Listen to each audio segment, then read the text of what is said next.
Magandang umaga po sa inyong lahat. I'm sure lahat naman po kayo ay familiar sa term na amnesia, defined as a partial or total loss of memory. Ang katagang amnesia po ay galing sa two Greek words, meaning not, and mnesi, meaning remembering. Kaya ang amnesia ay ang not remembering. At ang kabaliktaran po ng amnesia ay anamnesis. Pakiulit nga po. Anamnesis means memory, remembrance, memorial. Sa ating pong Christian liturgy, tumutukoy ang salitang ito sa anamnesis refers to the memorial character of the Eucharist. Ang Eucharistia ay pag-aala sa pagpapakasakit, pagkamatay, pagkabuhay, at pag-akyat sa langit ni Jesus. Ang pag-aala-ala na ito ay maugat sa sinabi ni Jesus sa huling hapunan, "Gawin ninyo ito sa pag-aala-ala sa akin.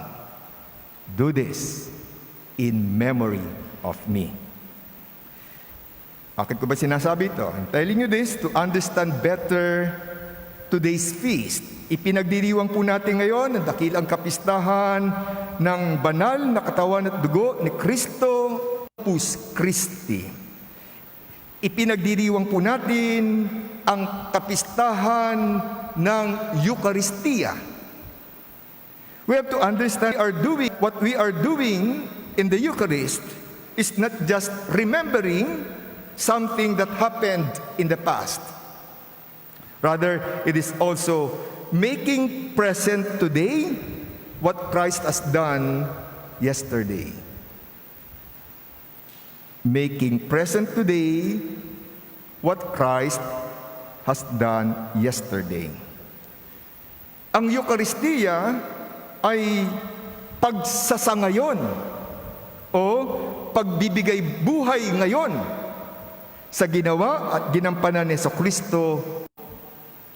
Sa pagdiriwang ng Eucharistia, ang pinagsisikapan natin ay hindi lamang gawin ang tulad ng ginawa ni Jesus noon. Gawin ngayon ang mismong ginawa ni Kristo noon. Kaya, hindi lang tayo dapat dumadalo, umaaten ng misa, kundi dapat tayo ay aktibong nakikibahagi sa Eucharistia at patuloy na nagsasabuhay sa diwa nito pagkatapos ng misa. Yan ang malalim na kahulugan ng anamnesis. So, the Eucharist is not just something we receive and benefit from. Ang Eucharistia hindi lamang dapat maging isang bagay na pinapakinabangan natin. It is also something we bring and share to the needy. Sharing in the Eucharist means joining actively with Christ. We should be a living anamnesis of Christ's self-sacrifice. We should be a living Christ's self-giving love. Gusto ko pong tingnan ang mission partnership and spirituality na buong sugid na isinusulong ng ating parokya sa ganitong liwanag, na ito ay konkretong paraan ng pagsasangayon at pagsasabuhay sa diwa ng Eucharistia. Ituring na sama-samang pagsisikap natin na magsilbing anamnesis, pag-aalaala at pagsasangayon ng nakita ng pag-ibig ng Panginoong Kristo sa pamamagitan ng pag-aalay paghandog ng ating sarili. Indeed, mission partnership and stewardship is giving us an opportunity to make present what Christ has done for us through our personal involvement and active participation in the life in concrete and practical ways. The very word Mass comes from the Latin formula, matatanda na tulad ko, na inabutan pa ang Latin Mass.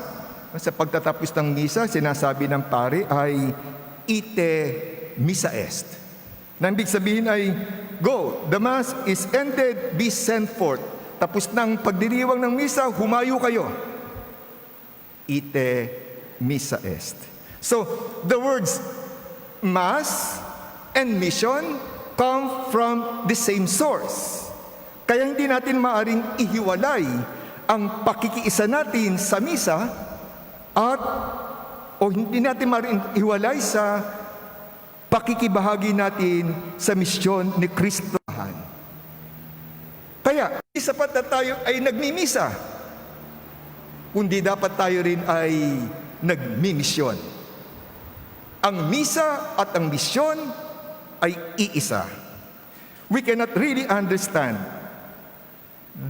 the Mass without really seeing how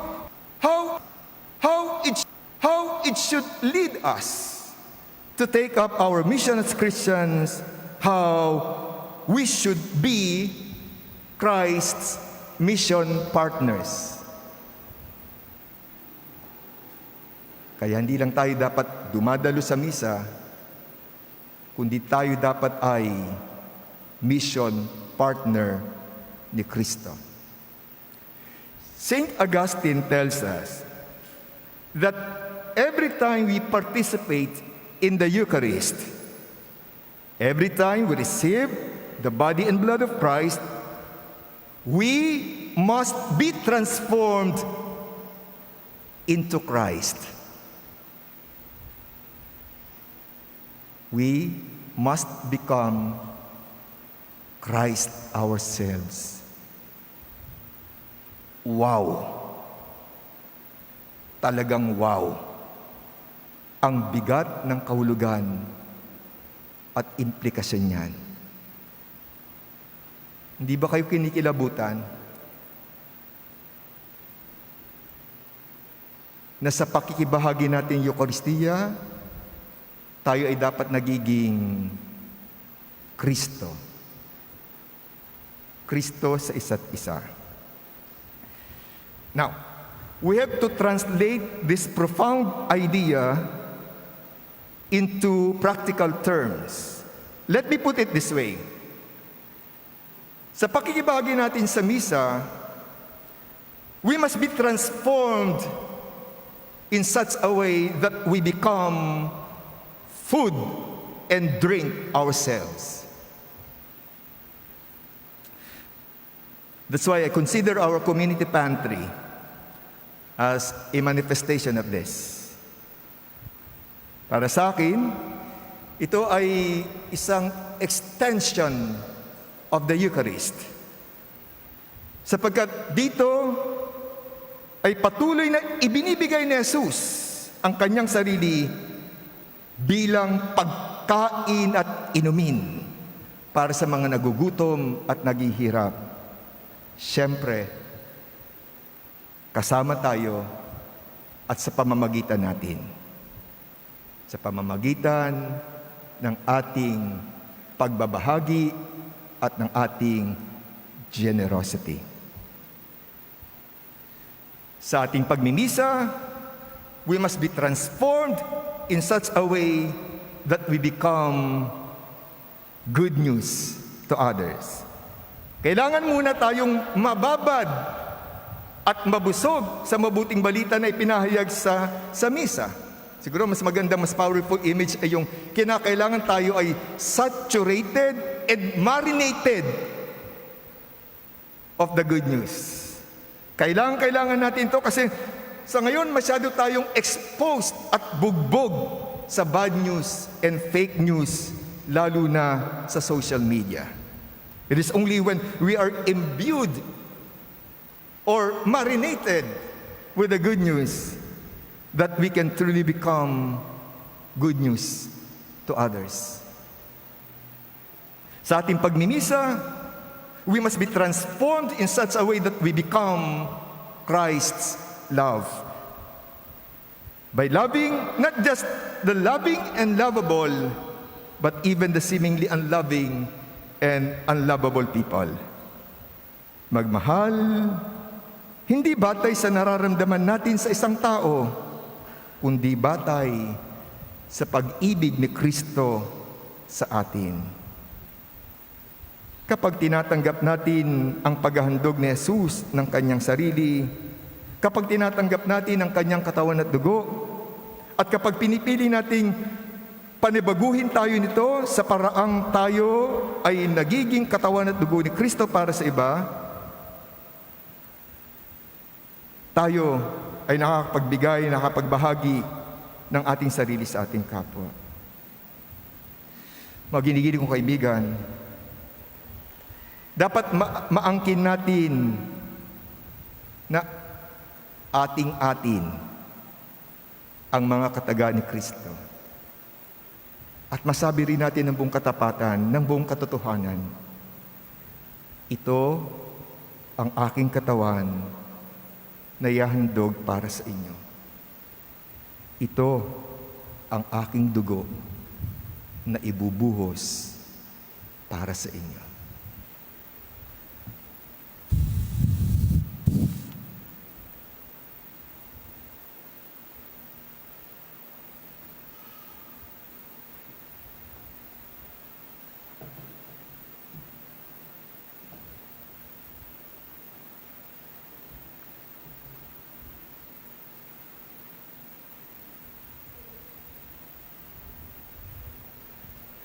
Let us now profess our faith.